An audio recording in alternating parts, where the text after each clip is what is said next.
Pickups are big business. In 2019, before COVID-19 hit, 3.134 million pickup trucks were sold in the United States. In 2020, even with COVID and an automotive market that was much lower than the years before, pickups accounted for 1/5 of all new vehicle sales. And this year, pickup sales are expected to total 1.4 million vehicles, something that is expected to raise upwards of $41 billion for the US auto industry. So it's no surprise that, even though there are no electric pickups on the market yet, there's a massive amount of interest surrounding the impact that electric pickups will have, both on the automotive market and the pickup market. And with a new president in the White House, one who ran on a commitment to a cleaner, greener future for the United States, and has already committed to replacing the entire 645,000+ vehicle US federal fleet with electric vehicles, well, that interest isn't slowing down. So far, most of the analysis that's been offered has focused on the insane number of reservations that the Tesla Cybertruck has received, and the massive investment that companies like Rivian have managed to rake in ahead of the start of series production of their vehicles. But earlier this week, a new study came out from Cox Automotive, which didn't examine the potential of the electric vehicle pickup market by examining who has already put down money on electric pickup trucks, but rather by questioning existing and potential pickup truck owners about their opinions of electric trucks. And it's causing quite a stir because it seems to suggest that of the consumers who say they are in the market for a new pickup truck in the next 2 years, 2 in 5 are considering an all-electric model. 39% said they would consider a plug-in hybrid or an electric drivetrain for their next pickup. And those who are open to considering an electric pickup, 75% say that they would consider an electric Ford F-150 first. There's already a lot of misinformation about this survey floating around the internet, so today I'm going to try and get to the bottom of the study, try and explain some of its nuances, and explain why, of all the trucks that are being promised for market, consumers are opting for one of the least publicised and least known about electric pickup variants. First, let's get something out of the way. Cox Automotive, whose analysts produced the report, is a current investor in Rivian. And to its credit, it notes as much at the bottom of its report. For true transparency, I wanted to make sure that you knew that here. Carried out online by a consumer panel managed by Market Vision, the survey only questioned those who had been pre-screened as expressing an interest in buying a pickup truck in the next 2 years. The survey, carried out between November 25th and December 2nd last year, ended up surveying a total of 155 consumers in total, 60 of which had said that they were in the market specifically for an electric pickup truck. In other words, the sample size for this is tiny, really tiny, just 0.004% of the actual 2019 pickup truck market. And while we are making grand claims about the market as a whole, we have to remember that sample size. However, before you go marking this study as null and void, several statistician friends have reminded me that a small sample size does not mean that something is incapable of being statistically significant. If it's sampled correctly, a small survey can be very representative of trends and opinions. But sadly, the details of how this study was carried out aren't noted in the report, as far as I can see. With that caveat out of the way, those who were sampled were asked about their buying considerations for pickups in general, then the same for electric pickups, and then asked their opinion of 4 electric pickup trucks coming to market: the Ford F-150 electric, the Hummer EV truck, the Rivian R1T, and the Tesla Cybertruck. First, the survey asked respondents to rate their buying considerations for a pickup in terms of importance when buying an internal combustion engine pickup, and then the same for when they were buying an electric pickup. Price came out top for both vehicles, but 93% of respondents said that price was one of their most important considerations for electric vehicles, while only 85% said the same for an ICE pickup. Next down the list, with 92% and 83% respectively for electric and internal combustion, was driving performance, followed by interior design and the actual physical size of the vehicle. It shows that for the most part, at least in this study, price, performance and vehicle design trumps things like tech capabilities and brand name. Interestingly though, while the considerations did track fairly equally in terms of ranking for both types of pickup, there were a few outliers.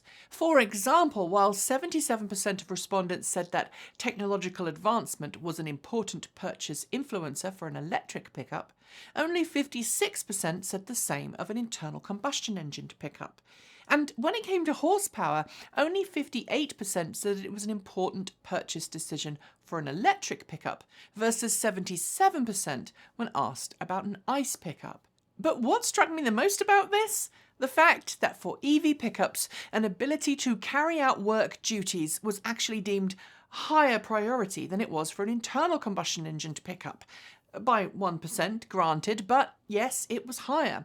And this yet again proves that while some people want electric pickups for lifestyle reasons, and let's be honest, the Rivian R1T and Tesla Cybertruck fit into that category, as well as the Hummer EV, the wider world of pickup drivers wants something that they can put to work. In our own electric vehicle bubble, it's easy to forget that pickup trucks have a very wide appeal outside of the EV industry, and any electric pickup truck coming to market needs to remember that in order to sell. Next, let's take a look at vehicle impressions, and that desire for a bog standard pickup with an electric drivetrain, well, it becomes more obvious. Shown images of each truck without brand or model identifiers, respondents were asked to rank their preference for each, and this gets interesting. Overall, the majority of respondents found that the F-150 appealed in its design. Obviously, even without any branding on display, the Ford F-150 is an iconic truck, and I think this probably had a part to play. In other words, 3 and 5 were positive about the vehicle's design because it looked like what they expected a pickup truck to look like. We'll come back to this little nougat of information in a second though, because at the other end of the scale, the Tesla Cybertruck's design was considered the least appealing, with only 19% of respondents reacting favourably to the design. However, 31% of buyers aged between 18 and 34 said the Cybertruck was attractive, which suggests that there is maybe, just maybe, more appeal for Cybertruck among younger buyers than the rest of the general pickup truck owning population. Additionally, of the 60 respondents who said they were specifically in the market for an electric pickup, 27% reacted favourably to the Cybertruck, compared to 60% for the Ford F-150 and 52% for the Rivian R1T and Hummer EV. And yes, I know these numbers don't add up to 100%, but in this case, it's a percentage of people who responded positively to each design, meaning buyers could actually respond positively to multiple vehicle designs. After getting those unbranded knee-jerk appearance reactions from buyers, respondents were then told the make and model of each vehicle, and then they were asked the same questions: how likely they would be to consider each pickup truck for their next purchase. 45% of those asked said that they would consider the Ford F-150 electric first for their next pickup, followed by Tesla at 32%, Hummer at 28%, and Rivian at 25%. In other words, these respondents, who know about pickup trucks and presumably have either got one already or have done some research into buying one, are leaning towards the conventional design and the well-known brand name of the Ford F-150. Only when they know the name of the trucks does that change, with Tesla running in front of the Hummer, presumably because of its reputation in the EV world. Rivian, meanwhile, a company that I'd argue has the least public exposure of all four brands, comes in just behind Hummer. And I think Hummer is where it is because its pickup truck is relatively new, the brand has been AWOL for a number of years, and it previously wasn't known so much for pickups, but rather for oversized trophy SUVs and military vehicles. So what does this teach us? Well, several important things. First, people really still don't know a lot about the electric vehicle or in fact the electric pickup market. People's attitudes towards electric drivetrains are far more favourable than they were just 5 years ago, and it does mean that now is the perfect time for automakers to take advantage of that. But outside the bubble of current EVs in the market, which, let's face it, are mainly high-end electric sedans and SUVs, the rest of the car-buying public isn't looking for anything that breaks the mould. They want functionality, they want familiarity in their vehicles, and they want it to be a similar price to an internal combustion engine model. And frankly, if the survey is representative, then it shows that Ford, not Tesla, Rivian, or anyone else, could continue to hold the market for pickup trucks, regardless of what's powering them under the hood.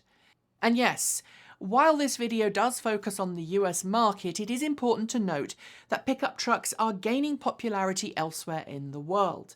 Just like SUVs, pickup trucks have migrated in the last decade or so from being reasonably small market share vehicles to a dominant market share. And of course, pickup trucks are also now far more likely to be owned as lifestyle vehicles. Pickups whose purpose is not to actually do any hard work, but rather tackle the same kind of daily commute that any other passenger car might. This study suggests that whatever your reason for owning a pickup, you are more likely to trend towards conventional designs and capabilities if you're not already smitten with Tesla's Cybertruck, eagerly awaiting the R1T, or dreaming about a super-powered electric Hummer. And given how many F-150s Ford makes a year, and how economies of scale could help it make large numbers of electric pickups at minimal outlay, provided, of course, it has battery packs, I think the next few years are going to be very interesting indeed. Final thought? Well, more of a confession. My partner Kate does woodworking as a hobby. We currently carry wood to and from the house in a trailer pulled by my Chevrolet Bolt. But when talking about future electric vehicles, pickups in particular, the electric F-150 is the car that comes up time and time again. And we've been driving EVs since 2006. That's it for today. As always, thanks to the folks on my right for being our $15 to $49 a month Patreon supporters. Special thanks to our $50 a month Patreons, that's John Lyons, Regine Fellows, Jeffrey Songster, Anonymous Freak, Paul Conway, Laura Sandborn, Anthony Coates, and Tesla in the Gong. And our deepest gratitude to our $100 a month Patreon supporters, Marcel Ward, Reggie Watts, JP Fagerback, Sean Ueda, Will Graylin, and Ian. You can join all of these amazing Patreon supporters by becoming one yourself through following the links below, or you can use one of the links to send us a donation through Ko-fi or Bitcoin. Below you'll also find a link to our free Discord server, so sign up and come and join in the chats, and if you're in need of some swag, don't forget to check out our merch store over at Redbubble. After the names have finished scrolling, you'll see a suggestion for a new video to watch, so if you haven't, please consider watching it, and I'll be back very soon. Thanks for joining me, and as always, keep evolving!